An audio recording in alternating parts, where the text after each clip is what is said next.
اللہ تعالیٰ کا ارشاد ہے کہ اے ایمان والو اذا لقیتم فئۃ فاثبتوا، جب تمہارا ملاقات اور تمہارا معاملہ ایک کسی جماعت سے ہو اور جنگ کے میدان میں تمہارے ساتھ کسی جماعت سے تمہارا ٹکراؤ ہو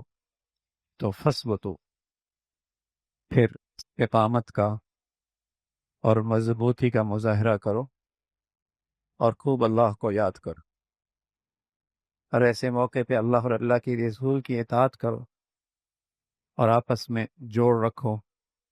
اتفاق رکھو، اور اپنی صفوں کو نفاق سے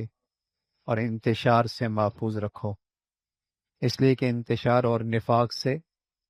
قوت اور طاقت کمزور ہو جایا کرتی ہے اور دشمن کو موقع ملتا ہے۔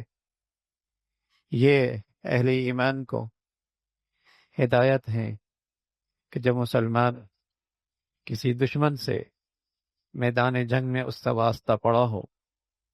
تو اللہ تعالیٰ کی طرف سے یہ پیغام ہے، پھر کمزوری نہ دیکھو، تدبیر ضرور کرو، اسباب وسائل ضرور اختیار کرو، لیکن مسلمانوں کی اصل طاقت اللہ کی مدد اور نصرت ہے۔ اللہ اور اللہ کے رسول کی اطاعت سے اور اسے یاد کرنے سے اللہ کی مدد اور نصرت آیا کرتی ہے۔ یہ اللہ کی طرف سے ہدایت ہے۔ امت مسلمہ خوش نصیب امت ہے کہ دشمن کے ساتھ جنگ اسے اسلام نے ایک معزز اور اسے عظیم فریضہ، جہاد جیسا عظیم عبادت قرار دیا ہے، اور یہ جہاد اور شہادت یہ وہ عظیم عمل ہے کہ روئے زمین کی سب سے پیاری مخلوق حضرات انبیاء علیہ الصلاۃ والسلام ان کی آرزو ہوا کرتی تھی، ان کی تمنا ہوا کرتی تھی، ان کی چاہت ہوا کرتی تھی کہ جہاد کا فریضہ اور جہاد کی عبادت ملے اور شہادت جیسا منصب ملے، بلکہ انبیاء علیہ الصلاۃ والسلام میں خاتم النبی، امام الانبیاء محمد الرسول اللہ، جن کی نبوت اور نبوت بھی پھر ایسی کہ عظیم نبوت جس سے آگے انسان کسی عظیم مرتبے کا تصور بھی نہیں کر سکتا، ایسا پیغمبر بھی کہہ رہے کہ اگر مجھے اپنی امت کا مشقت کا اندیشہ نہ ہوتا تو میں کسی جہادی دستے سے پیچھے نہ رہتا، لولا اشق علی امتی ما قعدت، اگر مجھے اپنی امت پر مشقت کا اندیشہ نہ ہوتا تو ما قعدت خلف سریہ، میں کسی جہادی دستے سے پیچھے نہ رہتا، اور میری چاہت ہے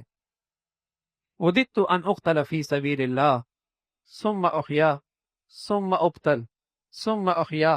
ثم ابتل، میری آرزو ہے کہ میرا شہادت ہو اللہ کے راستے میں اور میں قربان ہوں اللہ کے راستے میں اللہ کے راستے میں شہید ہو جاؤں اور پھر زندہ کیا جاؤں اور پھر شہید کیا جاؤں اور پھر زندہ کیا جاؤں اور پھر شہید کیا جاؤں۔ رسول اللہ صلی اللہ علیہ وسلم فرمایا کرتے تھے جنت میں جانے کے بعد کسی جنتی کو یہ آرزو نہیں ہوگی کہ میں دنیا میں آؤں، چاہے اسے دنیا میں کتنی ہی بڑی نعمت کیوں نہ مل رہی ہو، لیکن ایک شہید ایسا ہے یہ آرزو کرے گا اللہ 10 مرتبہ دنیا میں مجھے دوبارہ بھیج،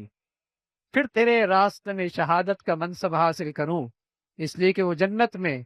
اس کے انعامات دیکھ چکا ہے، اس کے مزے دیکھ چکا ہے، اس کی کرامت اور عزت دیکھ چکا ہے۔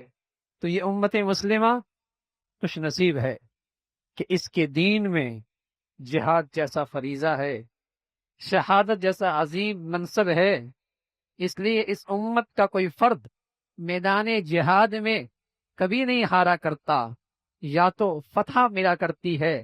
یا شہادت کی شکل میں عظیم منصب ملا کرتا ہے۔ اس مسلمان کی تو اس راستے میں ناکامی ہے ہی نہیں، اس راستے میں تو مسلمان کی ناکامی اور شکست ہے ہی نہیں۔